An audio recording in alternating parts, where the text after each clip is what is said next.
মুসা আলাইহিস সালাম কয় আল্লাহ জান্নাতে বন্ধু হবে কে?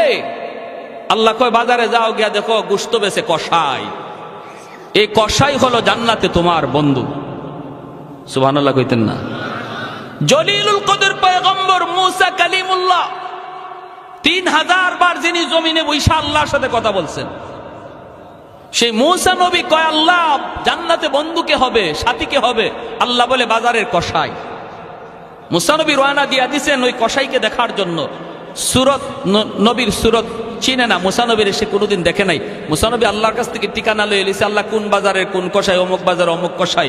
তিনি চলে আসছেন কসাইয়ের কাছে, সাধারণ মানুষের বেশ ধরে বলতেছেন ভাইয়া আজ আমি আপনার বাড়ি মেহমান হতে চাই, আমাকে নেবেন? কয় ঠিক আছে, অসুবিধা নেই, চলেন, এটা তো আমার খুশনসিব। কারো বাড়িতে যদি মেহমান যায় তাহলে মনে রাখবেন, মুসা নবী একদিন জিজ্ঞেস করেছিলেন আল্লাহ তুমি যদি কারো উপরে খুশি হও তখন তুমি তার উপরে যে খুশি এটার আলামত কি? আল্লাহ বলে তার বাড়িতে আমি মেহমান পাঠাই। আরো আস্তে কোন সুবহানাল্লাহ। আল্লাহ তুমি কারো উপরে খুশি এর আলামত কি, এর লক্ষণ কি? আল্লাহ বলে আমি তার বাড়িতে মেহমান পাঠাই। যার বাড়িতে মেহমান পাঠাই বুঝবা আমি আল্লাহ তারে ভালোবাসি, আমি তার উপরে খুশি। জানতেন কথা নয়, মেহমানদারি করা। এজন্য মেহমান আসলে মন খারাপ করবেন না। মেহমান বরকত লয়ে আসে, রহমত লয়ে আসে। মেহমানের কদর করা। মান আরাদা আইয়াবসুতার রিজকা ফালইউকরিম যায়ফা। নবী বলেন তুমি যদি তোমার রিজিকের মধ্যে বরকত চাও, রিজিকের মধ্যে প্রশস্ততা চাও, তুমি যদি আরো বেশি রিজিক চাও, মেহমানের কদর করো, বেশি বেশি মেহমানদারি করো, আল্লাহ রিজিক বাড়ায় দিবে। সুবহানাল্লাহ জোরে কোন। আর আমরা মেহমান আসলে পরে মাঝে মাঝে মন খারাপ করি, ঠিক না?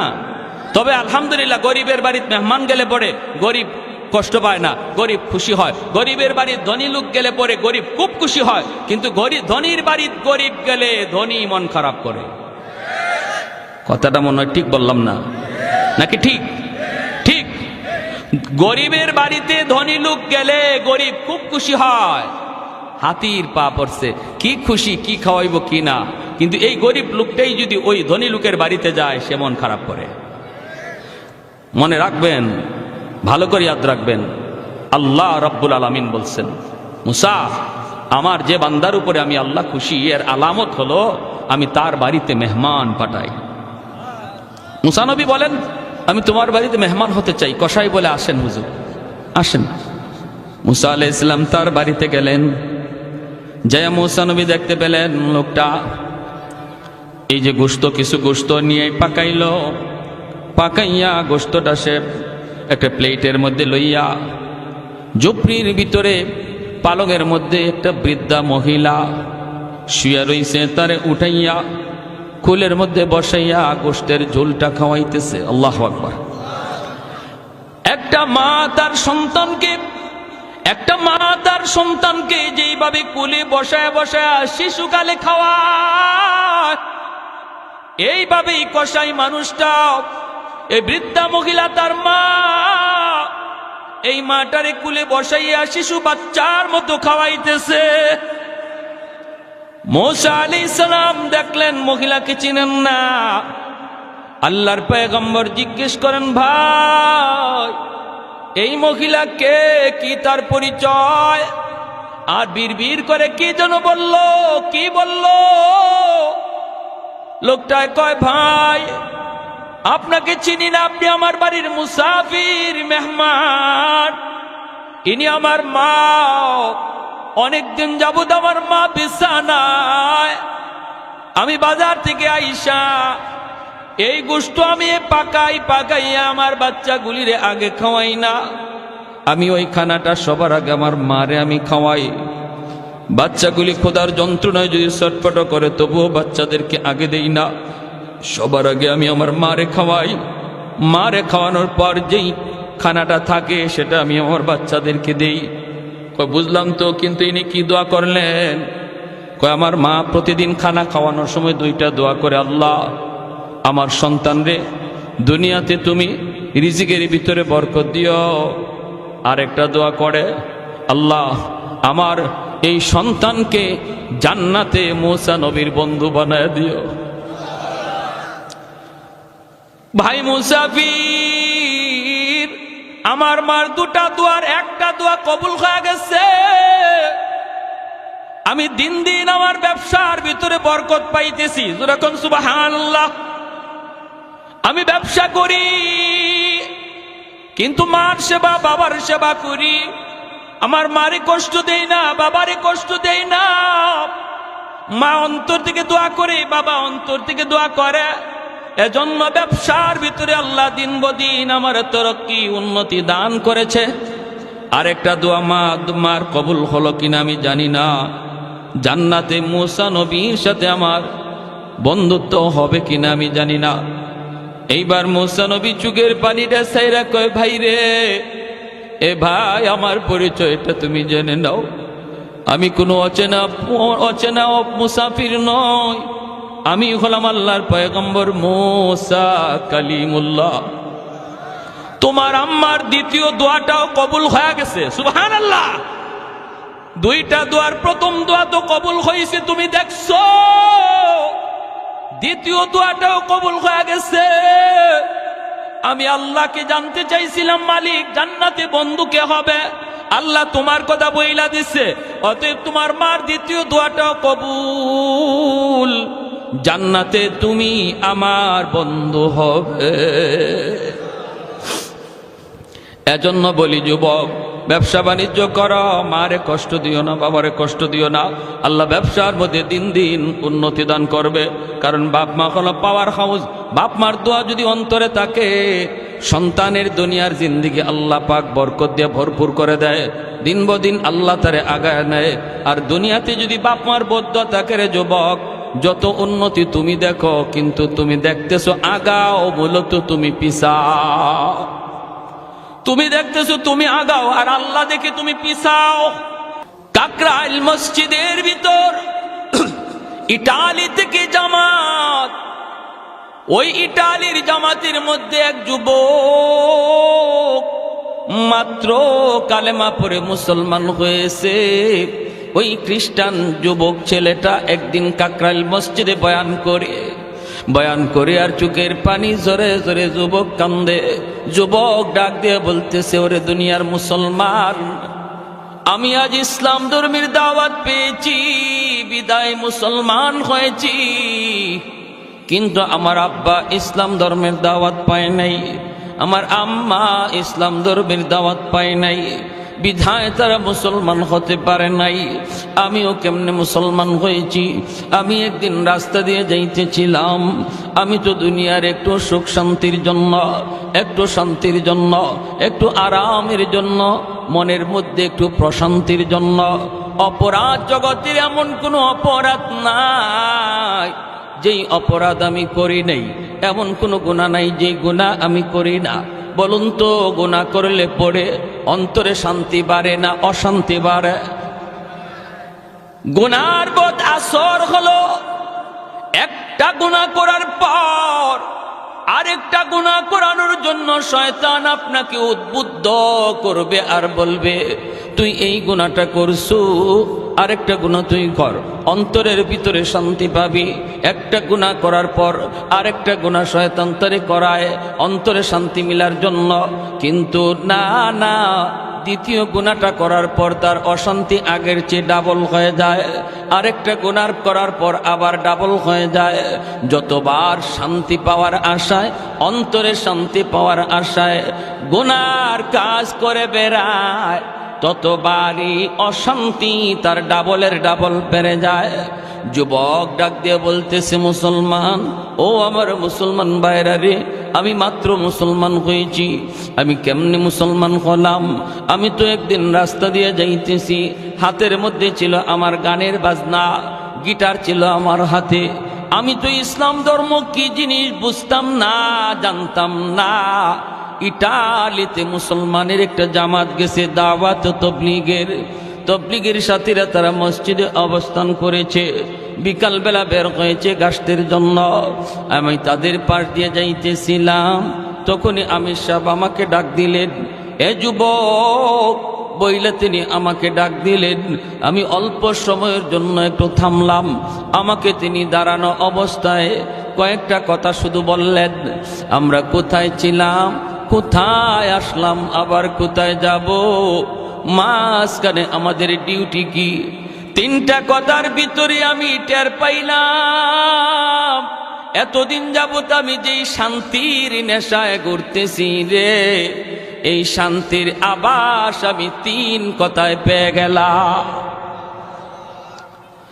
আমি ডাক দিয়া বললাম, হুজুর আমাকে আরো কিছু কথা আপনি শোনান। হুজুর আমাকে বললেন, বাবা যুবক, একটু মসজিদের ভিতরে তুমি আইবানি রে। আমি কথাটা শোনা মাত্রই মসজিদের ভিতরে যায় ঢুকলাম। বয়ান করতেছেন, বয়ান শুনতেছি। এক পর্যায়ে আমার জীবনের সমস্ত ভুলগুলি আমার চোখে ধরা পড়ল, অন্যায়গুলি ধরা পড়ল, অপরাধগুলি সব চোখের সামনে ভাসতে লাগলো। আমি যত গুনাহ করেছি ওই গুনাহগুলি আমার চোখের সামনে ভাসতে লাগলো।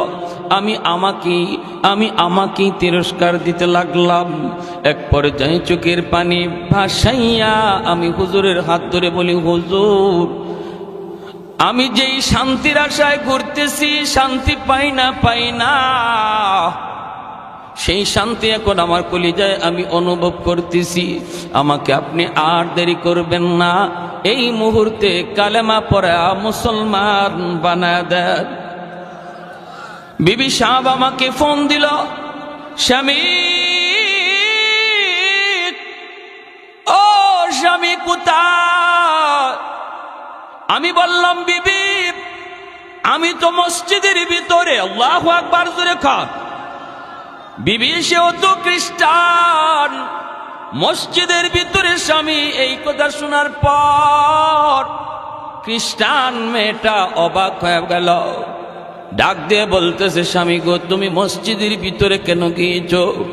যুবক কান্দের বলে আমি কাঁদতেছি আর বলতেছি, বিবি গ, ও বিবি আমি সত্য ধর্মের সন্ধান পেয়ে গেছি, আমি সত্য নবীকে পায়া গেছি। আমি এতদিন অন্ধকারে ছিলাম, আমি যে শান্তির আশা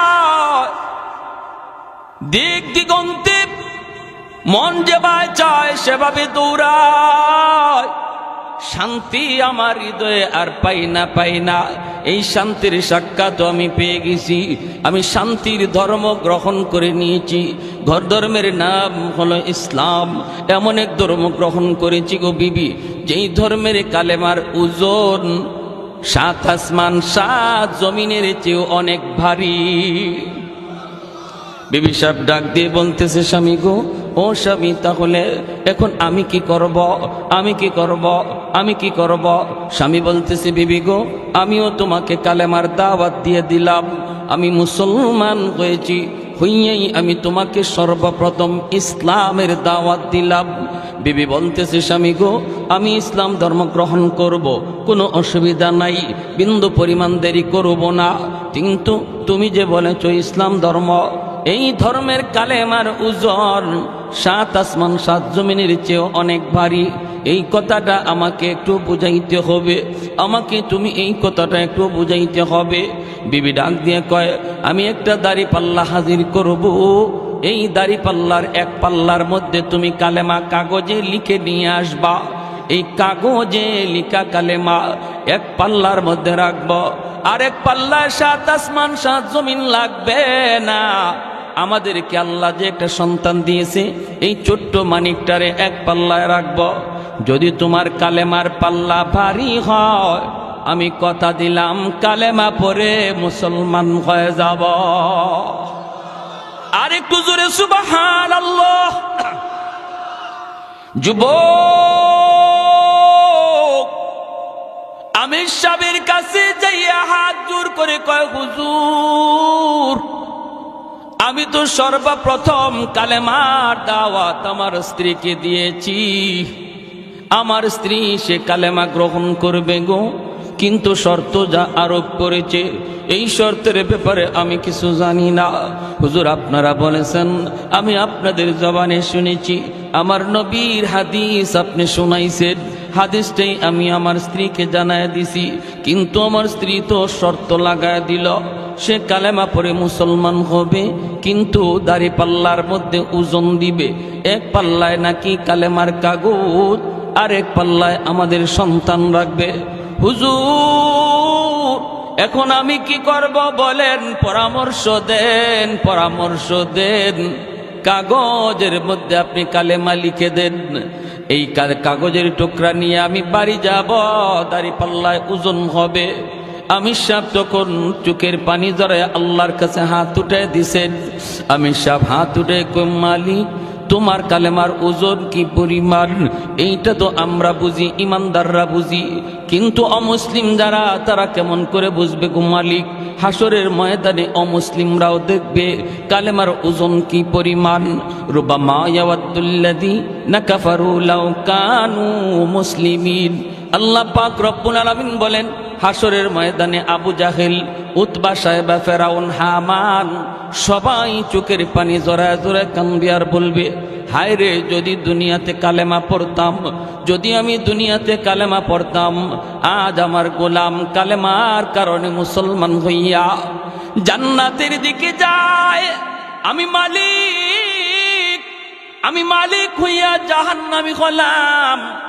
আবু জাহেল কানবে, বেলাল হাবশী রাদিয়াল্লাহু তাআলা আনহুর মালিক উমাইয়া চোখের পানি জড়া জড়া কানবে আর কইবে, হায় রে আমি কেন আবু জাহেলের কথা শুনলাম? আমার গোলাম বেলাল আজকে জান্নাতের মেহমান, আর আমি মালিক হইয়া জাহান্নামী। হায় রে কেন আমি ঈমান গ্রহণ করলাম না? এই কথাটা হাসরের ময়দানে বেঈমানরা বলবে। হাসরের মাঠে হলো ঈমানের মূল্য বোঝার জায়গা, হাসরের ময়দানে ঈমানের দাম জানার জায়গা। দুনিয়ার জগৎ হলো আলু পেঁয়াজ রসুনের দাম চিনার জায়গা। হাসরের ময়দান ঈমান চিনার জায়গা, ঈমানের মূল্য চিনার জায়গা।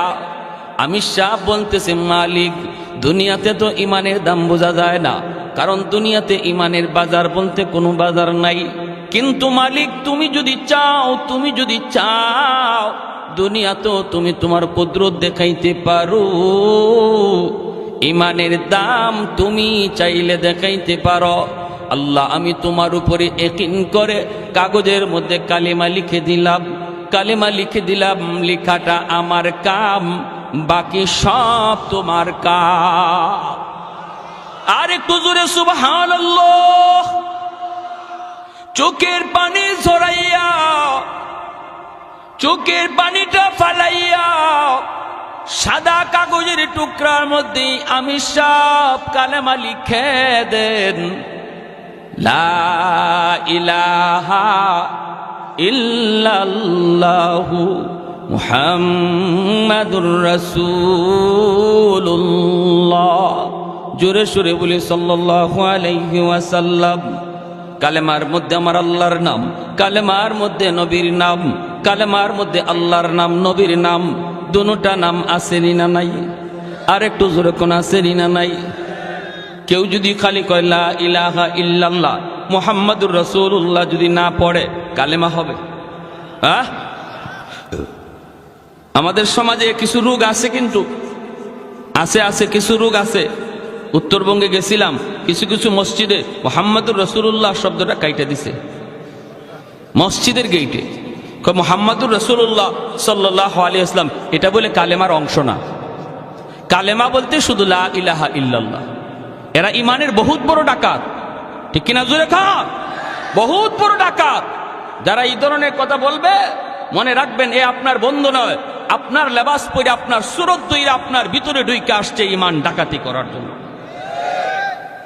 বেশি কথা বললে উলামায়ে কেরামের কাছে নিয়ে আসবেন।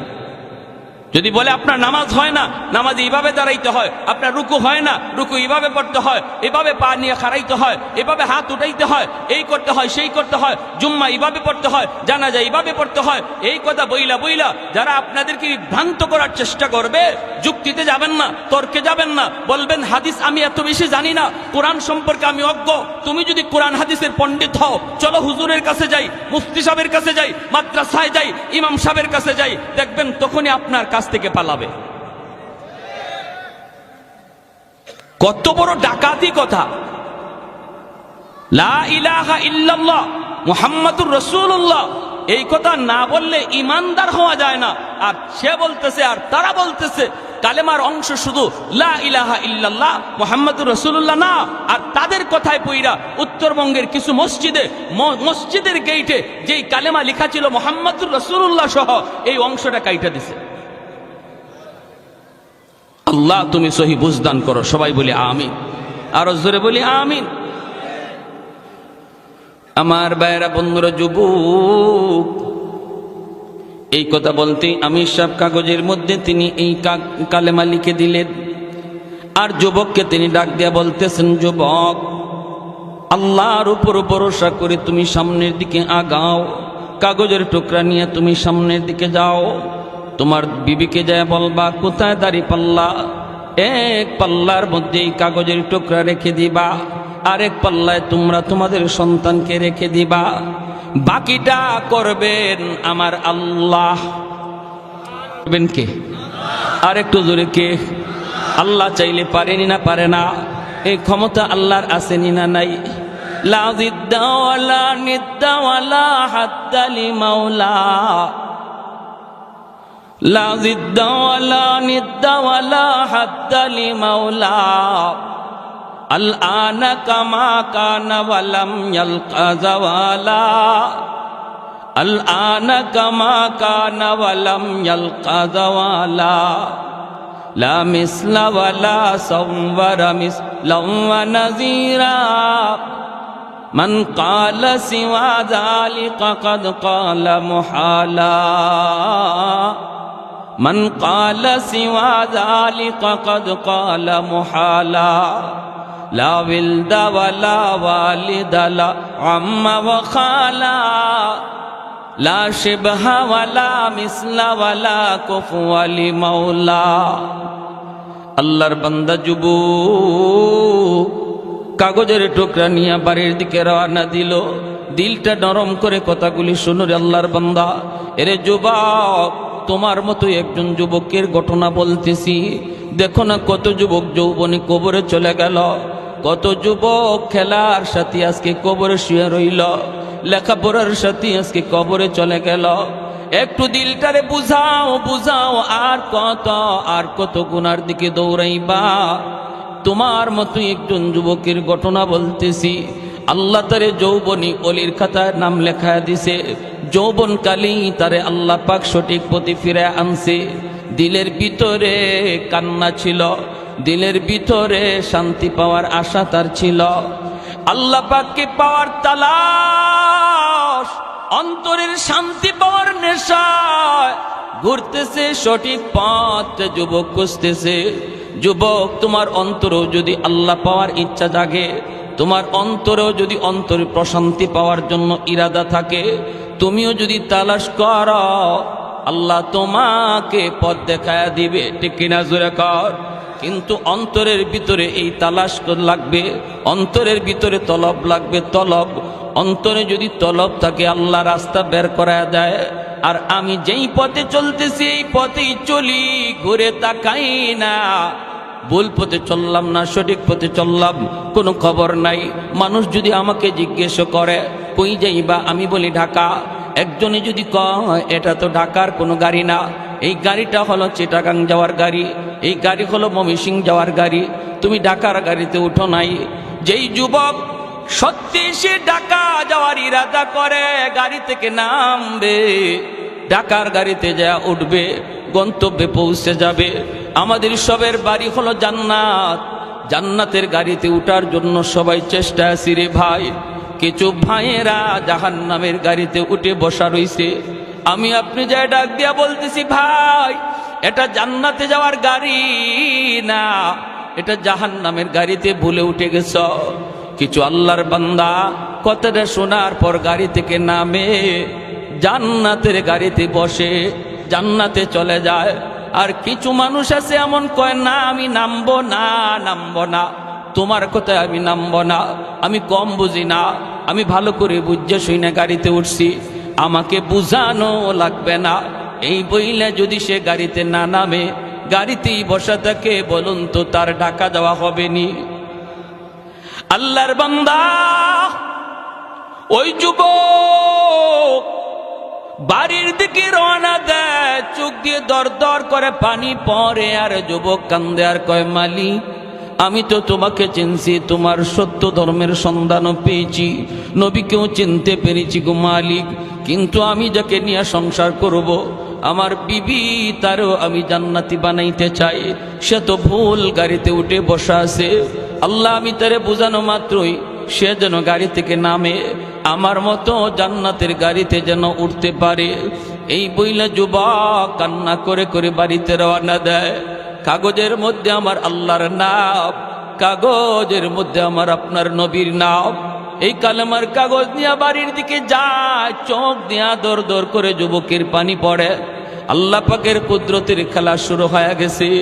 আল্লাহ পাক কুদরত দেখায় না, মাঝে মাঝে আল্লাহ দেখায়, ঠিক না?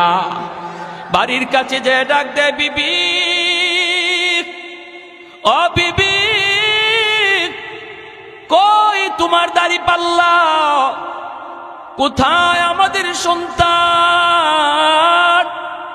দাড়ি পাল্লা হাজির করা হয়। বিবি দাড়ি পাল্লা হাজির করে সন্তানটারে কোলে নিয়ে ঘর থেকে বের হয়।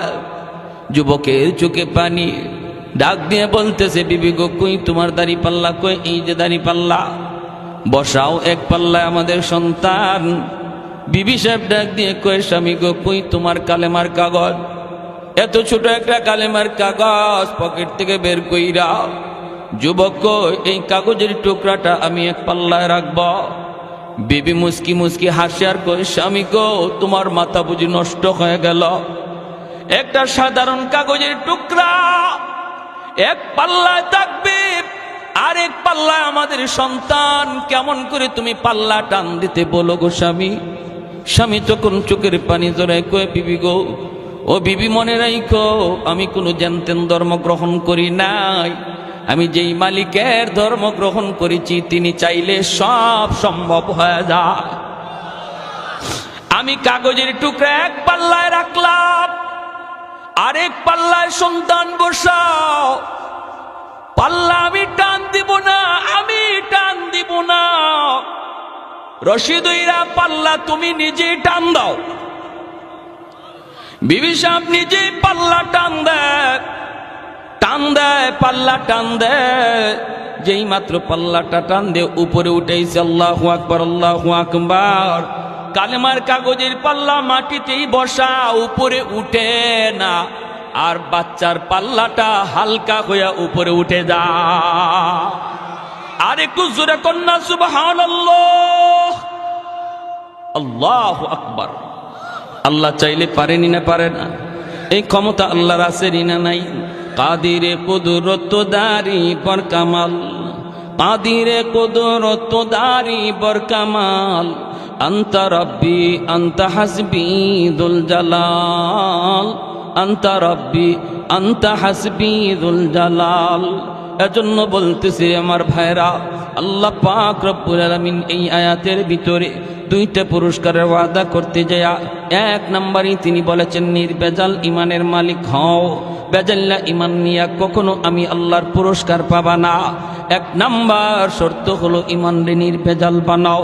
আল্লাহ যা পারে মানুষ তা পারে না, নবীও তা পারে না, ওলি আল্লাহ তা পারে না, আব্দুল কাদের জিলানিও তা পারে না, আমার খাজা বাবা দয়াল বাবাও আল্লাহর মতো তা পারে না।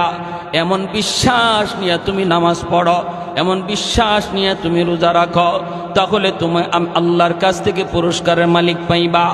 দুই নম্বর শর্ত হলো, আল্লাহ পাক বলেন, মান আমিলা সালিহাম মিন যাকারিন আও উনসা।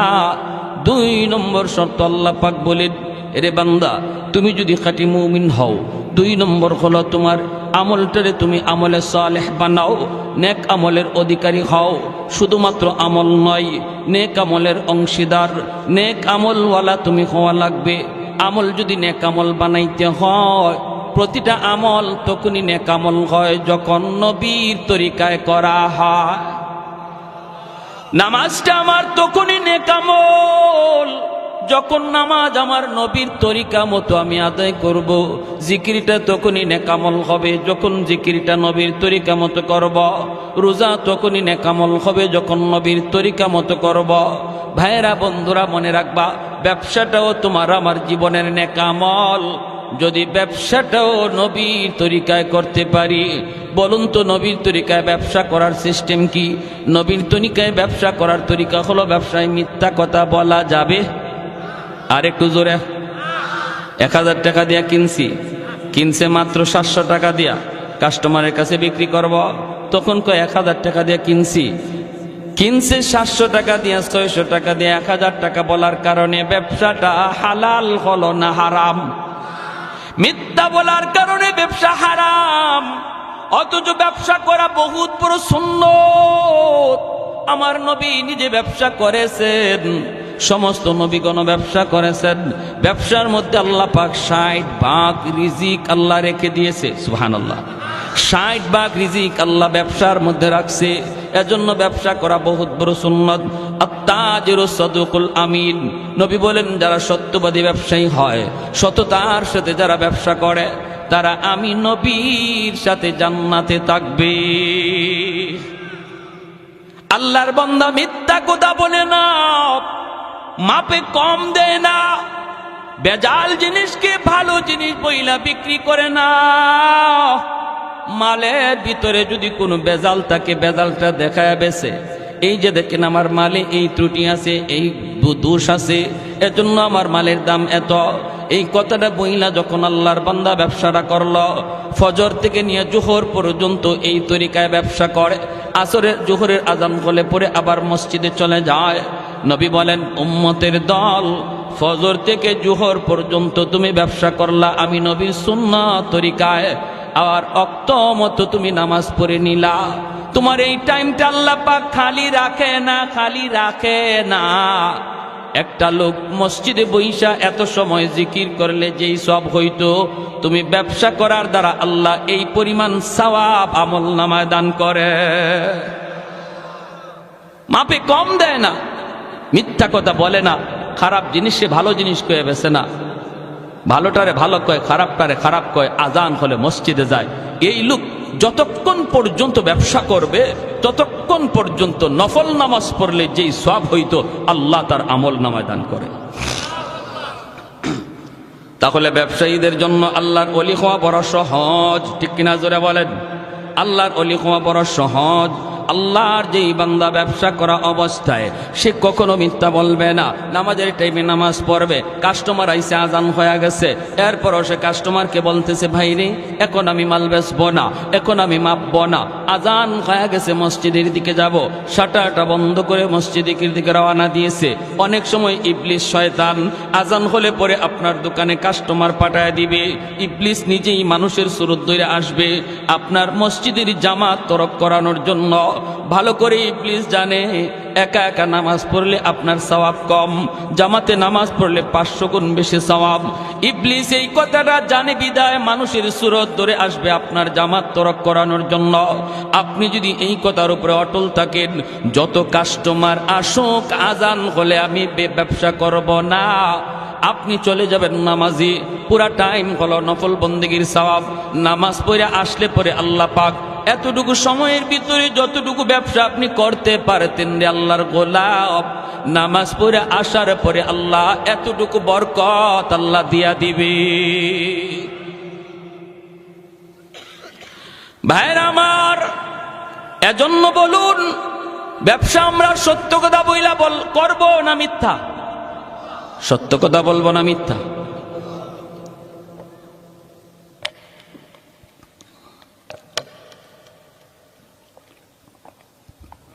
দেখতেছি আমার ব্যবসায়ী ভাইদের উদ্যোগে প্রোগ্রাম, তাহলে ব্যবসার ব্যাপারে কিছু কথা বলা দরকার আছে নি না নাই? সাবধান, ব্যাংক থেকে লোন নিয়ে কোনো ব্যবসা করা যাবে? আওয়াজ আসতে হইছে, বোঝা যায় সমস্যা আছে। ব্যাংক থেকে টাকা নিয়ে সুদে টাকা নিয়ে ব্যবসা করলেন, গোড়াতেই গন্ডগোল, ঠিক না? পরে যে আপনি কি করবেন এটা হিসাব ছাড়া, পরে যে আপনি কই পর্যন্ত দৌড় দিবেন আপনার ধরাও যাবে না, কারণ গোড়াতেই গন্ডগোল লাগাই দিচ্ছেন। গোড়াতে আপনি সুদে টাকা আনছেন, ঠিক কিনা? সুদে টাকা এনে ব্যবসা করতেছেন, অতএব আপনার কাছে হালাল হারাম বলতে কিছু থাকবে না। মিথ্যা সত্য বলতে আপনি কিছু বুঝবেন না। যা পাইবেন তা ধরবেন, যা পাইবেন তা খাইবেন। খাইতে পারেন। হারাম টাকা দিয়ে আপনি সন্তান লালন পালন করবেন, হারাম টাকা দিয়ে আপনি বিবিরে পালবেন, হারাম টাকা দিয়ে আপনি ঘরের মানুষকে খাওয়াবেন। খাইব সবে, কিন্তু হিসাব লইব আল্লাহ আপনার কাছ থেকে একা। ঠিক না? ভাত রান্না হলো রে যুবক, এক ড্যাগ ভাত রান্না হলো। এই ড্যাগের পুরা ভাত কিন্তু আপনি একা খান না। এই ড্যাগের ভাতগুলি আপনি খান 2 প্লেট, আপনার স্ত্রী খায় 2 প্লেট, স্বামী আপনার সন্তানে খায় 3 প্লেট, মা খায়, বাবা খায়, বোনে খায়, ভাই খায়, প্রতিবেশী খায়, আত্মীয় স্বজন খায়। সবাই খাইয়া পাতিলের ভাত শেষ করলো। কিন্তু হাসরের ময়দানে আল্লাহ বলবে, বান্দা আয়, 100 প্লেট ভাতের হিসাব তুই দিবি। তুমি যখন বলবা মালিক আমি তো 100 প্লেট ভাত আমি খাই নাই, আমি তো মাত্র 2 প্লেট ভাত খাইছি, বাকিরা তো ওরা খাইছে। আল্লাহ বলবেন ওদের হিসাব নাই, কারণ তুমি হারাম ঢুকাইছো, এজন্য পুরা পাতিলের ভাতের হিসাব তুমি দিবা। খাইব সবে, হিসাব দিব আমি একা, এটা জানার পরেও যে হারাম ঘরে ঢুকায় সে বুদ্ধিমান না বোকা? আর একটু জোরে কোন। সবাই খাইলো, হিসাব দিব আমি একা। সুদের টাকা দিয়া ঘর বানাইলাম, এই ঘরের ভিতরে 4টা 5টা রুম, এক রুমের ভিতরে আমি থাকলাম, আর বাকি 4 রুমের মধ্যে আমার সন্তান থাকলো, মা থাকলো, বাবা থাকলো, ভাই থাকলো, বোন থাকলো। আল্লাহ পাক রব্বুল আলামিন এই 5টা রুমের হিসাব আপনার কাছ থেকে একা নিব। যারা ছিল এরা ফাও ছিল, এদের কোনো হিসাব নাই, হিসাব দিবে তুমি একা। এজন্যই তো এক বড় ভাইকে ছোট ভাই বলতেছে, ভাইয়া সাবধান, ভাইয়া তুমি সুদের ব্যবসা কইরো না, সুদে টাকা আইনো না, সুদখোরের কাছে তুমি যাইও না, অল্প হলেও তুমি এর উপরে সবর করো, আল্লাহ বরকত দিয়ে দিবে। বড় ভাই কই চুপ থাক, তুই মাদ্রাসায় গেছো মাত্র, এখনই পণ্ডিতি কইরো না, এখনো কিন্তু বড় হুজুর হও নাই, চুপ কর, তুই বেশি কথা বলবি না। ছোট ভাই বলতেছে, ভাইয়া ও ভাইয়া তোমার হিসাব কিন্তু কেউ দিবে না, হিসাব শুধু তুমি একাই দেওয়া লাগবে। বড় ভাই কস কি তুই, আমি কষ্ট করে আইনা সবাইরে খাওয়াইলাম, আমার বিপদের সময় কেউ দাঁড়াবে না। কয় না, ভাবিও তোমার বিপদের সময় দাঁড়াবে না, ভাতিজাও তোমার বিপদের সময় দাঁড়াবে না, আব্বাও তোমার বিপদের সময় দাঁড়াবে না, আম্মাও দাঁড়াবে না, আমি তো দাঁড়াইমু না। ওই বড় ভাই কস কি তুই, মাসের মাস তোরে বেতন দিই আমি? হয় যত বেতনই দেও, বিপদে যখন পড়বা আমি নাই। বড় ভাই কস কি, আমার বউ? বলে বউ না, দূর হর, আমি এত কষ্ট করে ফালতেছি, আমার বিপদে দাঁড়াইব না। কত দুনিয়াতে পরীক্ষা করবা? বড় ভাই কয় পরীক্ষা কেমনে করবি? দুনিয়াতেই তুমি বিপদে পড়ে দেখো তোমার পাশে কে দাঁড়ায়। কেমনে বুঝবো? তুমি মরা মানুষের বান ধইরা বিছানায় পড়ে যাইও, বাকিটা শুধু খালি শুনবা কে কি কয়। আচ্ছা ঠিক আছে। বড় ভাইরে ছোট ভাই নিয়ে যাইতেছে, বট গাছের তলে যাওয়া মাত্রই বড় ভাই পড়ে গেছে। ছোট ভাই বড় ভাইরে লাশ বানায়া বাড়িতে আইনা কান্না শুরু করছে, আব্বা ও ভাবি ও মা, কিরে কি হয়েছে? কই ভাইয়া মইরা গেছে। কেমনে? কয় জানি না, বট গাছের তলে যাওয়া মাত্রই দেখা যায় ভাইয়া মাটিতে পড়ে গেছে। ও আব্বা গো কয়ে ছোট ভাই কাঁদতেছে, বড় ভাই মরে গেছে। ভাবি আইসা স্বামীর লাশের পাশে আইসা ভাবি কাঁদতেছে, এইভাবে তার বাতি যাওয়ায় কাঁদতেছে। সবাই তো কান্দে, বাবাও কান্দে, মাও কান্দে। ওই অবস্থায় সে বলতেছে, আব্বা একটু সময় আমাকে দিবানি? কেন? কয় আমি একটু হুজুরের কাছে যাব, মুফতি সাহেবের কাছে, জিন হুজুরের কাছে যাব, যাইয়া হুজুরের কাছে একটু পানি ভরা নিয়ে আসব। আমার মনে হয় ভাইয়ার দম আটকে আছে, এটা মনে হয় কোনো জিন্নাতের কারসাজি, কারণ বট গাছের তলে ঘটনাটা ঘটছে। আমি একটু পানি ভরা নিয়ে আসি, একটা ফু নিয়ে আসি। বাবাই কইতা, বাবা তাড়াতাড়ি যা। ছোট ভাই দৌড় দিছে মাদ্রাসায়। কি আর মাদ্রাসায়, হ্যাঁ তো নিজেই বড় হুজুর। ঘটনা তো হেই ঘটাইছে। কিছু দূর যাইয়াই ফেরত আইছে, আব্বা ফু পায়া গেছি। মুফতি সাহেব হুজুরে এমন এক ফু আমাকে শিখাই দিছে, এমন এক তাবিজ শিখাই দিছে, এমন এক সূরা শিখাই দিছে, আমি খালি বাইয়ারে ফু দিমু আর সাথে সাথে বাইয়া জিতা হয়ে যাব। ফু দেওয়া মাত্রই বাইয়া জিন্দা হয়ে যাবে, জিন্দা, কোনো টেনশন নাই। মুফতি সাহেব কয়ে দিছে। বাবা কইতে তাড়াতাড়ি ফু দে।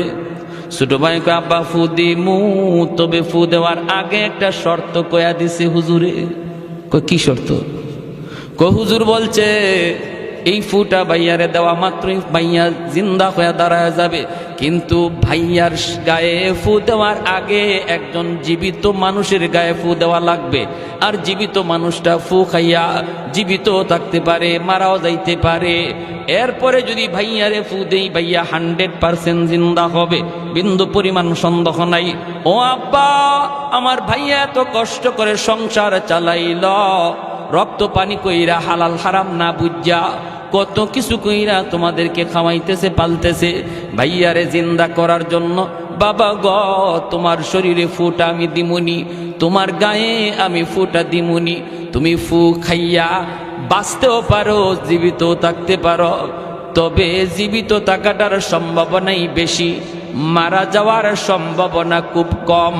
ভাইয়ারে বাঁচাইতে আব্বা তোমার গায়ে ফুটা আমি দিমুনি। এমনি বাপে কয় রাখ, হের বউরে ডাক দে। বুঝছেন অবস্থা? কি কয়?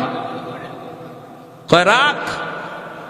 ছোট ভাই আব্বা তুমি যে মরে যাইবা এটা কিন্তু 100% না, সম্ভাবনা আছে, তবে ভাইয়া যে জিতা হইব এটা 100%। আব্বা ভাইয়ার লাগে কি তুমি এই রিক্সটা লইবা না? কয় রাখ রাখ, এর বউরে ডাক দে। আমি রিক্সে যেতে রাজি না।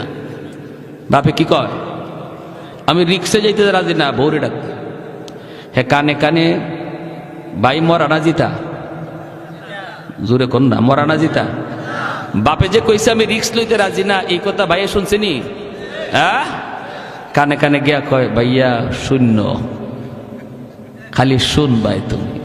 আর হেও আস্তে আস্তে কয় তুই দেখিস ফাঁকে দেনি কেউ আবার গরম পানি ডালে।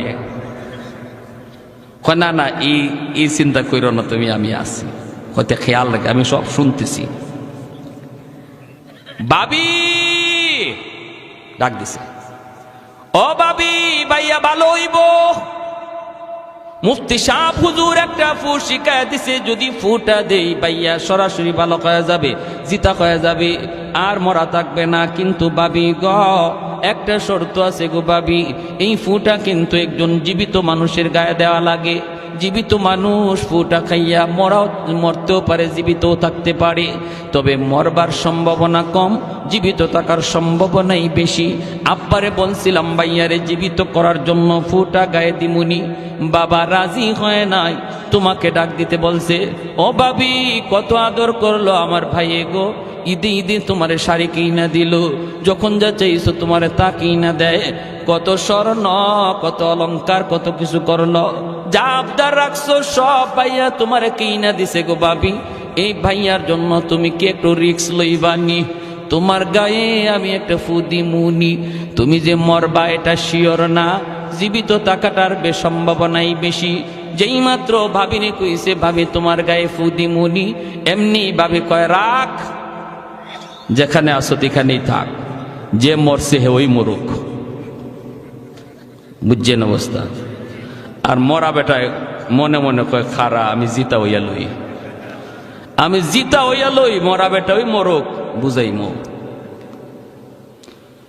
খানে খানে গিয়া কয় ভাইয়া শুনছনি? কয় শুনছি সব। বাতিজা মেট্রিক পরীক্ষার সময় মোটর সাইকেল চাইছো, ভাই মোটর সাইকেল কিনা দিছে, আইএ পাস করলে তোমাকে প্রাইভেট কার কিনা দিবে, শর্ত লাগাইছে, কত কিছু তোমারে দিছে। মোবাইল চাইছো মোবাইল, টাচ মোবাইল চাইছো টাচ মোবাইল, মোটর সাইকেল চাইছো মোটর সাইকেল, কত কিছু তোমার আব্বাই তোমারে দিছে রে বাতিজা। এই বাবার জন্য তুমি একটু রিক্স লইবানি, তোমার মায় তো রিক্স লয় না, তোমার দাদা লয় না, তুমি একটু রিক্স লইবানি। এত কষ্ট করে এত কষ্ট করে হালাল হারাম কোনো কিছু না বিচার কইরা তোমাদেরকে পালতেছে, দিতেছে, খাওয়াইতেছে। বাতি যায় তখন কয় চাচা যেখানে আসো সেখানেই তুমি থাকো, আজ থেকে তুমি আমার আব্বা। নাও তখন সাসারে আব্বা ডাকে। এই মরা বেটা হঠাৎ করে জিন্দা হইয়া দিছে দৌড়, এক দৌড়ে মাদ্রাসা গিয়ে বড় হুজুর রেখে, হুজুর মাপ চাই হুজুর, তওবা করান, জীবনে আর সুদের টাকা ঘরে ঢুকাইতাম। আমার বুঝ হয়ে গেছে কার জন্য আমি কি করতেছি। এজন্য আল্লাহ পাক রব্বুল আলামিন কয়, বান্দা তুমি যদি ঈমানের সাথে নেক আমল করো রে, এক নাম্বার পুরস্কার হলো হায়াতান তাইয়্যিবা। পুরস্কারগুলি একটু মনোযোগ দিয়ে শুনুন। এক নম্বর পুরস্কার হলো আল্লাহ পাক বলেন, দুনিয়ার হায়াতের জীবনে আমি আল্লাহ তোমাকে পবিত্র জীবন দান করব, উত্তম রিজিকের ব্যবস্থা করে দিব, তোমার রিজিকের ভিতরে আমি বরকত দিয়ে দিব। সুদের কাছে যাইবা না, মিথ্যা কথা বইলা ব্যবসা করবা না, কম রুজি হবে, ইনকাম তোমার কম হবে, লাভ তোমার কম হবে, কিন্তু আমি আল্লাহ তোমাকে বরকতের জীবন দান করব। কেমন বরকত? একটা ঘটনা শুনেন। হযরত জাবের রাদিয়াল্লাহু তাআলা আনহু, আল্লাহর নবীর একজন প্রসিদ্ধ সাহাবী হযরত জাবের রাদিয়াল্লাহু তাআলা আনহু, খন্দকের যুদ্ধ, মদিনার চতুর্দিকে খাল খনন হইতেছে, আমার নবী নিজেও খাল খননের মধ্যে মগ্ন। 1500 সাহাবায়ে কেরাম নবীর সাথে মদিনার খাল খনন করেন। ওই অবস্থায় হযরত জাবের নবীজির পাশে আইসা দেখেন নবীজির পেট পিটে লাইগা গেছে, পাথর বেঁধে রাখছেন নবীজি। সোজা হইয়া আমার আপনার নবী দাঁড়াইতে পারেন না, আল্লাহর নবী সোজা হইয়া দাঁড়াইতে পারেন না। পেটের খোদায় জাবের জিজ্ঞেস করেন, নবী গো, ওগো নবী, সোজা হইয়া দাঁড়ান না কেন? নবী বলেন, জাবের আজ 3 দিন হয়ে যায় নবীর পেটে কিছু নাই, আমি ক্ষুধার্ত, পেটে পাথর বেঁধে রেখেছি রে জাবের, এজন্য আমি সোজা হইয়া দাঁড়াই না, সোজা হইয়া দাঁড়াইলে পাথরটা খুলে পড়ে যায়। জাবের এক দৌড়ে বাড়ি চলে গেলেন, যাইয়া বিবিকে বলতেছেন, বিবি ও বিবি, ঘরে কিছু আসেনি, আমার নবী রহমতের নবী পেটের মধ্যে পাথর বেঁধে রেখেছেন, আমার ঘরে যদি খানা থাকে গো বিবি, আর নবীর পেটে যদি পাথর থাকে, জবাব দিতে পারবো না, মালিকের দরবারে জবাব দিতে পারবো না। যেই নবী রহমতের নবী, যেই নবীর উসিলায় আল্লাহ পাক তোমারে আমারে খাওয়াইতেছে, এই নবী যদি না খায়া থাকে আর তুমি আমি খাই, জবাব দিতে পারবো না। বিবি গো, বলো না ঘরে কিছু আসেনি? বিবি তখনই ডাক দেয়া কয়, স্বামী গো, অল্প কিছু রুটি আর অল্প কিছু গোশত আছে, 4-5 জন মানুষ খাইতে পারবে। তুমি আল্লাহর নবীকে যা দাওয়াত দাও, দুপুর বেলা নবী যেন আমাদের বাড়িতে দাওয়াত রাখেন। জাবের দৌড় দিয়া নবীজির কাছে চলে গেলেন, যায়া নবীকে ডাক দিয়া বলতেছে, ইয়া রাসূলুল্লাহ, আজ দুপুর বেলা জাবেরের বাড়িতে আপনার দাওয়াত। দিনের নবী, মায়ার নবী, একা একা দাওয়াত খাইতে যাইতে পারেন না। আমার নবী দরদি নবী, উম্মতের দরদি নবী। হঠাৎ করে নবী উঁচা একটা পাথরের উপরে উইটা নবী এলান দেওয়া শুরু করলেন, সাহাবীরা রে, যে যেখানে কাজের ভিতরে মগ্ন, আর তোমরা সামনে কাজ বাড়ায়ও না, একটা এলান আমার শোনো, তোমাদের ভাই জাবের আজ দুপুর বেলা তোমাদেরকে দাওয়াত করেছি। অথচ জাবের দাওয়াত দিছেন নবীকে একা, আর সাহাবী সংখ্যা হলো 1500, খানা আছে মাত্র 4 জন 5 জনের খানা, নবী দাওয়াত দিয়া দিছেন 1500। জাবেরের চোখগুলা বড় বড় হয়ে গেল, টেনশনে পড়ে গেলেন। স্বাভাবিকভাবেই তো টেনশনে পড়ার কথা, আমি দাওয়াত খাওয়াবো 4 জন 5 জন, যদি খবর পাই আসতেছে 1000, তাহলে দাওয়াত বাড়িওয়ালার অবস্থা কি হবে? বাড়িওয়ালার অবস্থা হবে বাড়ি থেকে বাইকিয়া চলে যাওয়া, ঠিক না? বাড়ি থেকে বাইকে চইলা যাওয়া, ঘরে তালা দিয়ে চইলা যাবে, আমি খাওয়াবো 4 জন 5 জন, আইতেছে 1000। এখন কি করব? আল্লাহর নবী দাওয়াত দিয়ে দিলেন 1500। জাবেরের চোখগুলা বড় বড় হয়ে গেল। দৌড়ে তিনি বাড়িতে চলে আসলেন। আয়েশা বিবিকে ডাক দিয়ে বলতেছেন, বিবি গো, ও বিবি, সর্বনাশ হয়ে গেছে গো বিবি। তুমি তো আমাকে বলেছিলা নবীকে দাওয়াত দিতাম, আমি তো দাওয়াত দিয়েছি, কিন্তু মায়ার নবী তিনি তো একা একা দাওয়াত খাইতে আসতে পারেন না। নবীজির সাহাবী ছিলেন নবীর সাথে 1500, নবী তো 1500 সাহাবীর দাওয়াত দিয়া দিছি। ও বিবি, এখন বলো কি করি, এখন বলো কি করি? হাই হাই হাই হাই, কত বড় পেরেশানি।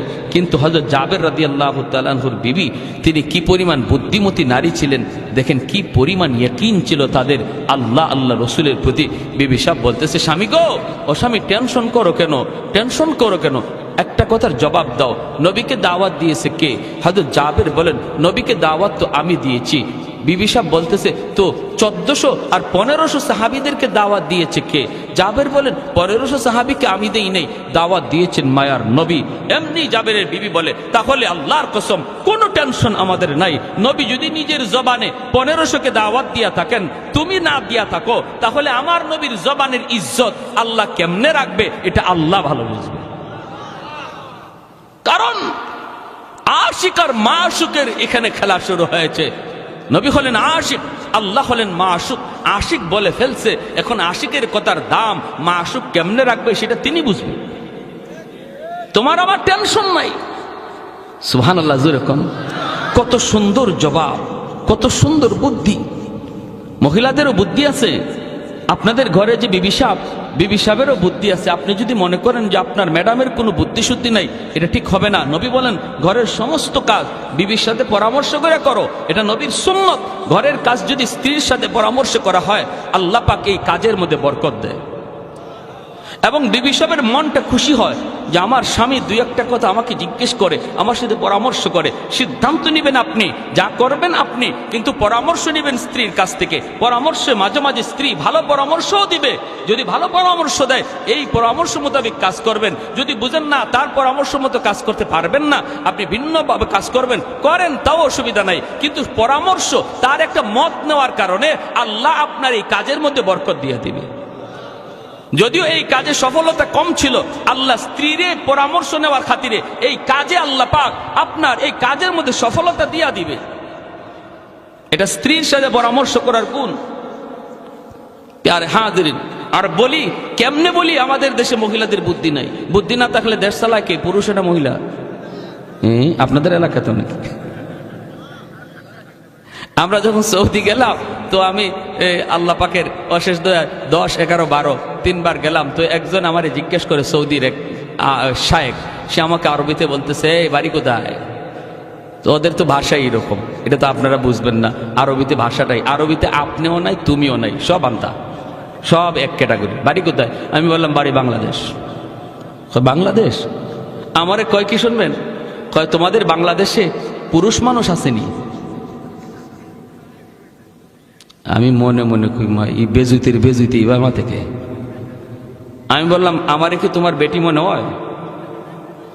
আমারে মহিলা মনে হয়? আমি যে পুরুষ দেখো না? কয় না, এই জন্য বলি না, এই যে বলতেছি এই জন্য যে তোমাদের পুরুষ কই, মহিলা একজন নামে আরেকজন উঠে, পুরুষ মানুষ কোথায়? প্রশ্ন এটা থাকেনি না? থাকে না? আমরা বলি না, আমরা মন্দ বলবো না, আমরা খারাপও বলবো না, তবে এটুকু বলি যে মহিলাদের বুদ্ধি আছে। দেশও চালাইতেছে আমাদের মহিলায়। আপনার ঘরের ম্যাডাম, তার একটু মূল্যায়ন করবেন, তার একটু দাম দিবেন, তার একটু আদর করবেন, তার একটু কদর করবেন। এটা আমার নবীর বহুত বড় সুন্দর। ও আরিফু হুন্না বিল মারুফ, নবী বলেন স্ত্রীদের সাথে ভালো আচরণ করো, স্ত্রীদেরকে মায়ার সুরে ডাক দিও, স্ত্রীদেরকে মায়া করো। মাঝে মাঝে ঘরের কাজ, সব কাজে পরামর্শ নিও। তার পরামর্শ ভালো লাগলে পরামর্শ মতো কাজ করো, সে তার অন্তরটা শান্তি পাবে। দোয়া করবে, আল্লাহ আমার আব্বা আম্মা আমার একটা ভালো জায়গায় বিয়ে দিছে, আমার স্বামী আমাকে মায়া করে, ঘরের কাজ করবে, আমার সাথে পরামর্শ করে। আর যদি আপনি ঘরের কাজ সব একা একা করেন, স্ত্রীকে কিছুই না বলেন, সে কষ্ট পায়। হায় রে, আমারে কোথায় আব্বা আম্মা বিয়ে দিল, আমার ডিউটি শুধু পাক করে, বড় করে উঠতেই দেয় না, আমার ঘরের সদস্যই মনে করে না, আমার ঘরের সদস্যই মনে করে না। আপনি স্বামীর কোনো আচরণে স্ত্রী যদি কষ্ট পায় আর এক ফোঁটা চোখের পানি তার মাটিতে পড়ে, এটা আল্লাহর আদালতের ফাইলে জমা হয় এবং এই মামলা বড় জটিল মামলা। হাসরের মাঠে বহু স্বামী স্ত্রীর মামলায় আল্লাহর আদালতে ধরা খেয়ে যাবে। স্ত্রীর চোখের পানির ফুটার মামলা। স্ত্রী যদি বলে, আল্লাহ আমি দুর্বল ছিলাম, ঘরে আমার পক্ষে কেউ ছিল না, আল্লাহ আমার উপরে জুলুম হতো, আমার উপরে নির্যাতন হতো, মানসিক টর্চার, শারীরিক টর্চার আমার উপরে হতো, এই মামলা যেই স্বামীর উপরে থাকবে সে আল্লাহর আদালতে মাপ পাবে না। এজন্য আল্লাহর দোহাই, হযরত জাবের রাদিয়াল্লাহু তাআলা আনহু, ওনার স্ত্রী কেমন বুদ্ধিমতী নারী, তিনি বলেন টেনশন নাই, যাও আল্লাহর নবীকে নিয়ে আসো। জুরকুন সুবহানাল্লাহ। হযরত জাবের আল্লাহর নবীর কাছে চলে আসলেন, এসে ডাক দিয়া বলেন, ইয়া রাসূলুল্লাহ, ওগো নবীজি আপনার সাহাবীরা কোথায় গো নবী, চলুন। আল্লাহর নবী সাহাবীদেরকে নিয়ে চলতে শুরু করলেন। জাবের নবীজির পাশে আসেন না, একটু দূরে দূরে থাকতেছেন। টেনশন টেনশন হবেই তো টেনশন, কারণ টেনশন করার বিষয়। যদিও তার স্ত্রী তাকে সান্ত্বনা দিয়েছেন, কিন্তু সামনের সময়টা কেমন হয় রে, কেমন হয়। দাওয়াত খাওয়াইতে বসাইলে পর খানা থাকবে কি না, নবী খানা পাবে কি পাবে না, আমি নবীকে আগে খাওয়াবো নাকি পরে খাওয়াবো, আমি যদিও আগে খাওয়াইতে চাই আমার নবী আগে খাবে কি খাবে না, যদি সাহাবীরা আগে খায় নবী তো খানা পাবে না। জাবেরের বহুত বড় টেনশন মাথার মধ্যে কাজ করতেছি। ওই অবস্থায় নবী তাকে দেখেন, জাবের টেনশনে তার চেহারাটা একদম বিমর্ষ হয়ে গেছে। নবী ডাক দিয়া বলেন, জাবের আমি নবীর কাছে আসো। নবী ডাক দিয়া কাছে আনলেন, আই নেই নবী কানে কানে ডাক দিয়া বলেন, জাবের রে টেনশন করো না, আমার আল্লাহ জানায় দিছে আজ তোমাদের অল্প খানার ভিতরে আল্লাহ বহু রকমের বরকত দিয়া দিবে।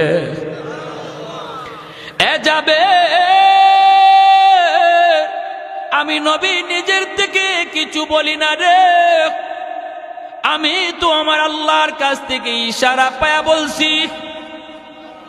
যদিও তোমাদের খানা কম, কিন্তু এই কম খানার ভিতরে আল্লাহ পাক অনেক অনেক বেশি বরকত দিয়া দিবে, টেনশন করো না। জাবেরের মনটা খুশি হয়ে গেল। আল্লাহ নবীকে নিয়ে জাবের নাতনিদের বাড়িতে হাজির হয়ে গেলেন। মায়ার নবী তখন ডাক দিয়া বলেন, জাবের কই তোমার রুটির পাতিল, গোশতের পাতিল, আমি নবীর কাছে আনো। জাবের যখন গোশতের পাতিল, রুটির পাতিল নবীর কাছে আনলেন, নবীজি তখন গোশতের পাতিলের ডাকনা সরাইয়া, রুটির পাতিলের ডাকনা সরাইয়া মুখের একটু পবিত্র লব লাগাইয়া দিলেন, আর ডাকনাটা নবী নিজের হাতেই লাগাইয়া দিলেন। এরপরে নবী ডাক দিয়া বলেন, যাবে অজাবের শুধু রুটি নিবা আর নিবা, গোশত শুধু নিবা আর নিবা, কখনো ডাকনা উঠায়া তুমি দেখবা না কি পরিমাণ রুটি আর গোশত এখনো বাকি আছে, একবারও তুমি ডাকনা উঠাইবা না, উঠাইবা না রে যাবে, শুধু তুমি নিবা দেখবা না। এই বইলা যাবে যেই মাত্র নবীকে বললেন, নবী গো আমার আব্বা আম্মা আপনার উপরে কুরবান, আপনি একটু বসেন গো নবী, আপনি প্রথম চান্সে বসে যান, কারণ আমি আপনাকে দাওয়াত খাওয়ানোর জন্য আয়োজন করেছি। ওগো নবীজি আপনি আগে বসুন। কিন্তু মায়ার নবী বলে, যাবে আমাকে নিয়ে তুমি টেনশন করো না, আজ আমি তোমার বাড়ির মেহমান নই, তোমার বাড়ির মেহমান হলো আমার ১৫০০ সাহাবী, আমি হলাম আজকে মেজবান, আমি হলাম তোমার মতো বাড়িওয়ালা, আমি খানা খাওয়াবো আর আমার সাহাবীরা খানা খাবে, সবাই খাওয়ার পর যা থাকবে তুমি আর আমি খাবো। এতে করে যাবে রে টেনশন কমলো না আরো বাড়লো, কমলো না বাড়লো আর বাড়লো। হাই রে নবী কি বলে, মাত্র 4 জনের খানা, খানা খাইবে ১৫০০ সাহাবীরা খানা খাওয়ার পরে যা থাকবে, এরপরে নবী নাকি খানা খাবে। হায় খানা থাকবে কি থাকবে না টেনশন। এই অবস্থায় নবীজি বলেন, যাবে আমার 500 সাহাবীর তুমি বসায় দাও। 500 সাহাবীর বসায় দেওয়া হলো। আল্লাহর নবী তিনি মাসকাট নিয়ে হাঁটেন আর নবী বলেন, যাবের এই জায়গায় আরো রুটি দাও, এখানে আরো গোশত দাও, এখানে আরো গোশত দাও, আরো রুটি দাও। এইভাবে নবীজি একজন একজন করে দেখেন, আর জাবেরকে বলেন দেওয়ার জন্য। জাবের তিনি দিতেছেন আর নবী দেখতেছেন। এ ভাইরা দেখতে দেখতে দেখতে দেখতে 1500 সাহাবীর খানা শেষ হয়ে গেল। 1500 সাহাবী, 3 বারে 500 কইরা বসানো হলো। একবারও আমার নবী বসেন নাই। জোরে কোন সুবহানাল্লাহ। নবী প্রতিবার ডাক দিয়া বলেন, যাবের সব শেষে আমি খানা খাবো, যা থাকবে তুমি আর আমি খাবো, তুমি আর আমি খাবো, তুমি ডাকনা উঠায়ও না, শুধু খানা নিতে থাকবা, খানা নিতে থাকবা, নিতে থাকবা। ভাইয়েরা বন্ধুরা, 1500 সাহাবী খানা খাওয়ার পর জাবের টেনশনে পড়ে গেলেন, হায়রে এখন তো আমি আর নবী বাকি, জানি না পাতিলের মধ্যে গোশত আসেনি না নাই। যদি পাতিলের মধ্যে গোশত না থাকে, আমার নবীর জন্য আমার যে কোনো মূল্যে খানা পাকাইতে হবে। হায়রে জানি না আসেনি না নাই। জাবের মনের মধ্যে আর তিনি ধৈর্য ধরতে পারলেন না, দৌড় দিলেন পাতিলের দিকে দেখার জন্য। গোশতের পাতিলের দিকে দৌড়। নবীজি টের পাইলেন জাবের দৌড়াইতেছে, পাতিলে গোশত আসেনি না নাই দেখার জন্য। নবী ডাক দিয়া কই, জাবের খবরদার ঢাকনা উঠাইও না। কিন্তু জাবের আর বাধা মানলেন না, তিনি যাইয়া ঢাকনাটা উঠায় ফেললেন। ঢাকনা উঠা জাবের দেখেন, শুরুতে যেই পরিমাণ গোশত ছিল ওই পরিমাণ গোশত এখনো আছে, এক জাররা পরিমাণ কমে না। গোশত কমে নাই, রুটিও কমে নাই। আল্লাহ নবী ডাক দিয়ে বলতেছে, জাবের তুমি কি ভুল করছো রে?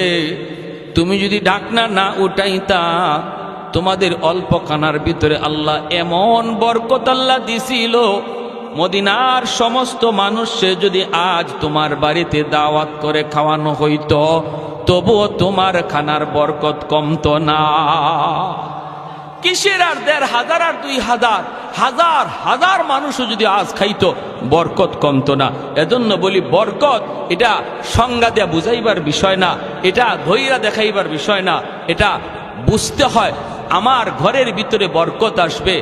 এক লোক 50,000 টাকা মাসে কামাই করে, এরপরে ঘরে বরকত নাই, মাস শেষে দেখা যায় ঋণ থাকে। আরেকজন ইমাম সাহেব, মসজিদের মুয়াজ্জিন সাহেব, মাদ্রাসার উস্তাদ, 5,000 টাকা বেতন, এরপরও আলহামদুলিল্লাহ মাস শেষে কোনো ঋণ নাই। আসেনি না নাই? জোরে কোন আসেনি না নাই? সমাজের ভিতরে যে মানুষটা হালাল তরিকায় ব্যবসা করবে, ব্যবসার মধ্যে ভেজাল করবে না, আজান হলে মসজিদে যাবে, এরপরে মা বাবার সাথে ভালো আচরণ করবে, আলেম উলামাকে শ্রদ্ধা করবে, আর ওজনে সঠিক ওজন দিবে, সুদের ধারে কাছে যাবে না, সুদখোরের সাথে কোনো সম্পর্কও রাখবে না, এই লোকটা মাস শেষে দেখা যাইতে পারে তার লাভ কম হয়েছে, কিন্তু আল্লাহ পাক এই অল্প লাভের মধ্যে এমন বরকত দিবে, যে বরকত লক্ষ টাকা লাভ কইরাও কেউ পাবে না। বুঝে আসছে ভাই? আহা, সমাজে এমন বহু চিত্র আছে, আমরা দেখি লাখ টাকার উপরে মাসে বেতন পায়, ফ্যাক্টরি মালিক করে, চাকরি করে, কিন্তু মাস শেষে দেখা যায় মুদির দোকানে 10,000 ঋণ পড়ে রয়েছে, মাছের দোকানে 5,000 ঋণ, এমনকি সেলুনওয়ালাও তার কাছে টাকা পায়। আসেনি না নাই? মা চুলটা কাটতে চুলের টাকাটা দেয় না সেলুনওয়ালারে, মাস শেষে বেতন পায় 1 লাখ। চারদিকে মানুষে খালি কয় টাকা পায়। আরেকজন মানুষ সামান্য একটা ব্যবসা করে, একটা মুদির দোকান, সামান্য একটা টং, সামান্য একটা পানের দোকানদারি করে, কিন্তু আল্লাহর বান্দা আল্লাহরে ভয় করে ব্যবসা করে, আল্লাহরে ডরায় ব্যবসা করে, আল্লাহর ভয় অন্তরে রেখে ব্যবসা করে। দেখা যায় তার কাছে কেউ কোনো টাকাও পায় না, ঋণের জন্য তার বাড়িতে লোকও আসেনি না নাই? ভাইয়েরা আমার, এজন্য ব্যবসায়ী ভাইরা, এত সুন্দর উদ্যোগ আপনারা নিচ্ছেন, আল্লাহর দোহাই, ব্যবসা বহুত বড় নবীর সুন্নত, বহুত বড় সুন্নত। 60 ভাগ রিজিক নবী বলেন আল্লাহ ব্যবসার মধ্যে রাখছে, আর 40 ভাগ রিজিক আল্লাহ বাঁচিয়ে দিছে চাকুরিজীবীর এবং ফসলাদি ক্ষেত খামারের মধ্যে, আর চাকরি বাকরির মধ্যে 40 ভাগ, আর 60 ভাগ রিজিকি আল্লাহ পাক ব্যবসার মধ্যে দিয়ে দিছে। কোন ব্যবসায়ী? যে ব্যবসায়ী সততার সাথে ব্যবসা করবে, সত্য কথা বলবে, মাপে কম দিবে না, আজান হলে আজানের গুরুত্ব বুঝবে, মা বাবাকে ভালো আচরণ করবে, বাপ মার সাথে ভালো আচরণ করবে। হযরত মূসা আলাইহিস সালামের জমানার একটা ছোট্ট ঘটনা বলে শেষ দিচ্ছি। অসুবিধা হইতেছে আপনাদের কি ভাই? পিছনে ভাইরা অসুবিধা হইতেছে? মূসা আলাইহিস সালাম কয়, আল্লাহ জান্নাতে বন্ধু হবে কে? আল্লাহ কয়, বাজারে যাও, গিয়া দেখো গোশত বেচে কসাই। এই কসাই হলো জান্নাতে তোমার বন্ধু। সুবহানাল্লাহ কইতেন না? জলিলুল কদর পয়গম্বর মূসা কালিমুল্লাহ 3000 বার যিনি জমিনে বৈশা আল্লাহর সাথে কথা বলছেন, সেই মূসা নবী কয়, আল্লাহ জান্নাতে বন্ধুকে হবে, সাথীকে হবে? আল্লাহ বলে বাজারের কসাই। মূসা নবী রওনা দিয়া দিছেন ওই কসাইকে দেখার জন্য। সূরত নবীর সূরত চিনে না, মূসা নবীর সে কোনোদিন দেখে নাই। মূসা নবী আল্লাহর কাছ থেকে ঠিকানা লয়ে এলিছে, আল্লাহ কোন বাজারের কোন কসাই, অমুক বাজার অমুক কসাই। তিনি চলে আসছেন কসাইয়ের কাছে, সাধারণ মানুষের বেশ ধরে বলতেছেন, ভাইয়া আজ আমি আপনার বাড়ি মেহমান হতে চাই, আমাকে নেবেন? কয় ঠিক আছে, অসুবিধা নেই, চলেন, এটা তো আমার খুশনসিব। কারো বাড়িতে যদি মেহমান যায় তাহলে মনে রাখবেন, মূসা নবী একদিন জিজ্ঞেস করেছিলেন, আল্লাহ তুমি যদি কারো উপরে খুশি হও তখন তুমি তার উপরে যে খুশি এটার আলামত কি? আল্লাহ বলে, তার বাড়িতে আমি মেহমান পাঠাই। আরো আসতে কোন সুবহানাল্লাহ। আল্লাহ তুমি কারো উপরে খুশি, এর আলামত কি, এর লক্ষণ কি? আল্লাহ বলে, আমি তার বাড়িতে মেহমান পাঠাই। যার বাড়িতে মেহমান পাঠাই বুঝবা আমি আল্লাহ তারে ভালোবাসি, আমি তার উপরে খুশি। জানতেন কথা নয়, মেহমানদারি করা।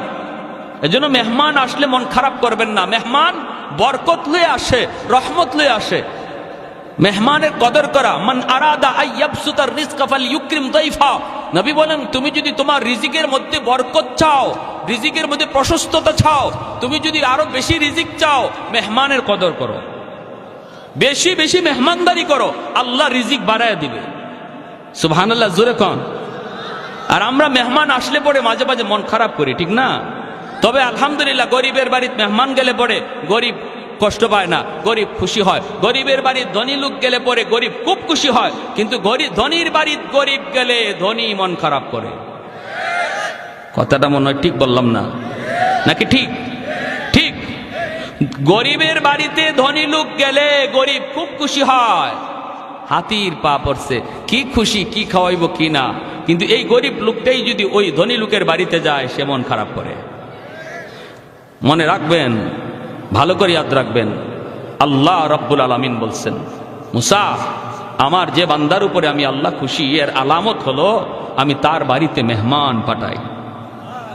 মুসা নবী বলেন, আমি তোমার বাড়িতে মেহমান হতে চাই। কসাই বলে, আসেন হুজুর, আসেন। মুসা আলাইহিস সালাম তার বাড়িতে গেলেন। জয় মুসা নবী দেখতে পেলেন লোকটা এই যে গোশত, কিছু গোশত নিয়ে পাকাইলো, পাকাইয়া গোশতটা সে একটা প্লেটের মধ্যে লইয়া ঝুপড়ির ভিতরে পালঙের মধ্যে একটা বৃদ্ধা মহিলা শুয়ে রইছে, তারে উঠাইয়া কুলের মধ্যে বসাইয়া গোশতের ঝোলটা খাওয়াইতেছে। আল্লাহু আকবার। একটা মা তার সন্তানকে যেইভাবে কুলে বসায় বসায় শিশুকালে খাওয়ায়, এইভাবেই কসাই মানুষটা, এই বৃদ্ধা মহিলা তার মা, এই মাটারে কুলে বসাইয়া শিশু বাচ্চার মতো খাওয়াইতেছে। মূসা আলাইহিস সালাম দেখলেন মহিলাকে চিনেন না। আল্লাহর পয়গম্বর জিজ্ঞেস করেন, ভাই এই মহিলা কে, কি তার পরিচয়? আর বিড়বিড় করে কি যেন বলল, কি বলল? লোকটায় কয়, ভাই আপনাকে চিনি না, আপনি আমার বাড়ির মুসাফির, মেহমান। ইনি আমার মা, অনেকদিন যাবত আমার মা বিছানায়, আমি বাজার থেকে আইসা এই গোশত আমি পাকাইয়া আমার বাচ্চাগুলিরে আগে খাওয়াই না, আমি ওই খানাটা সবার আগে আমার মারে আমি খাওয়াই। বাচ্চাগুলি খোদার যন্ত্রণায় যদি ছটফট করে তবুও বাচ্চাদেরকে আগে দেই না, সবার আগে আমি আমার মারে খাওয়াই। মারে খাওয়ানোর পর যেই খানাটা থাকে সেটা আমি আমার বাচ্চাদেরকে দেই। কয় বুঝলাম তো, কিন্তু ইনি কি দোয়া করলেন? কয় আমার মা প্রতিদিন খানা খাওয়ানোর সময় 2টা দোয়া করে, আল্লাহ আমার সন্তান রে দুনিয়াতে তুমি রিজিকের ভিতরে বরকত দিও, আরেকটা দোয়া করে, আল্লাহ আমার এই সন্তানকে জান্নাতে মুসা নবীর বন্ধু বানায় দিও। ভাই মুসাফির, আমার মার দুটা দোয়ার একটা দোয়া কবুল হয়ে গেছে। আমি দিন দিন আমার ব্যবসার ভিতরে বরকত পাইতেছি, যেরকম সুবহানাল্লাহ। আমি ব্যবসা করি কিন্তু মার সেবা বাবার সেবা করি, আমার মারে কষ্ট দেই না, বাবারে কষ্ট দেই না। মা অন্তর থেকে দোয়া করে, বাবা অন্তর থেকে দোয়া করে। এজন্য ব্যবসার ভিতরে আল্লাহ দিন বদিন আমার তরক্কি উন্নতি দান করেছে। আরেকটা দোয়া মার কবুল হলো কিনা আমি জানি না। জান্নাতে মুসা নবীর সাথে আমার বন্ধুত্ব হবে কিনা আমি জানি না। এইবার মুসা নবী চুগের পানিটা সাইরা কয়, ভাই রে, এ ভাই আমার পরিচয়টা তুমি জেনে নাও। আমি কোনো অচেনা মুসাফির নয়, আমি হলাম আল্লাহর পয়গম্বর মুসা কালিমুল্লাহ। তোমার আম্মার দ্বিতীয় দোয়াটাও কবুল হয়ে গেছে, সুবহানাল্লাহ। দুইটা দোয়ার প্রথম দোয়া তো কবুল হয়েছে, তুমি দেখছো, দ্বিতীয় দোয়াটাও কবুল হয়ে গেছে। আমি আল্লাহকে জানতে চাইছিলাম, মালিক জান্নাতে বন্ধু কে হবে? আল্লাহ তোমার কথা বইলা দিছে, অতএব তোমার মার দ্বিতীয় দোয়াটাও কবুল, জান্নাতে তুমি আমার বন্ধু হবে। এজন্য বলি যুবক, ব্যবসা বাণিজ্য করো, মারে কষ্ট দিও না, বাবারে কষ্ট দিও না। আল্লাহ ব্যবসার মধ্যে দিন দিন উন্নতি দান করবে। কারণ বাপ মা হলো পাওয়ার হাউস। বাপ মার দোয়া যদি অন্তরে থাকে, সন্তানের দুনিয়ার জিন্দিগি আল্লাহ পাক বরকত দিয়ে ভরপুর করে দেয়। দিন বদিন আল্লাহ তারে আগায় নেয়। আর দুনিয়াতে যদি বাপ মার বদদোয়া থাকে রে যুবক, যত উন্নতি তুমি দেখো, কিন্তু তুমি দেখতেছো আগাও, মূলত তুমি পিছাও। তুমি দেখতেছো তুমি আগাও, আর আল্লাহ দেখে তুমি পিছাও। লেখাপড়ার উন্নতি পাবা না যদি মার দোয়া না থাকে, বাবার দোয়া না থাকে। বাইজিদ বুস্তামি ছোট্ট বালক, মায় পানি চাইছে, পানি লইয়া আসতে আসতে মা ঘুমায় গেছে। শেষ রাত পর্যন্ত মার মাথার পাশে ছোট্ট বালক বাইজিদ মাথার পাশে গ্লাসে পানি নিয়ে দাঁড়ানো, সারা রাত পড়তেছে বাইজিদ, কালকে পরীক্ষা। কিন্তু পড়ালেখা বাদ দিয়া মার মাথার পাশে গ্লাসে পানি নিয়ে বাইজিদ দাঁড়ানো। শেষ সাথে মার ঘুম ভাঙলো, দেখে ছোট্ট বাবু বাইজিদ মাথার পাশে দাঁড়ায় শীতে কাঁপতেছে। মা উঠে কই, বাবা তুমি এখানে শীতে দাঁড়ায় কি করো? আম্মা পানি লইয়া আইতে আইতে তুমি ঘুমায় গেছ। মা কই, বাবা ডাক দিলি না? বাইজিদ কান্দে, মা গো ডাক দিলে তোমার ঘুম ভাঙবে, তোমার কষ্ট হবে, এজন্য আমি ডাক দেই নাই। আমি মাথার পাশে গ্লাসে পানি নিয়ে দাঁড়ায় রইছি। আমার আম্মার যখন নিজের ইচ্ছায় ঘুম ভাঙবে, আবার আমি তারে পানি দেব। সাথে সাথে মা টান দিয়ে বুকে জড়ায় হাত দুইটা বাড়ায় দিছে। আল্লাহ,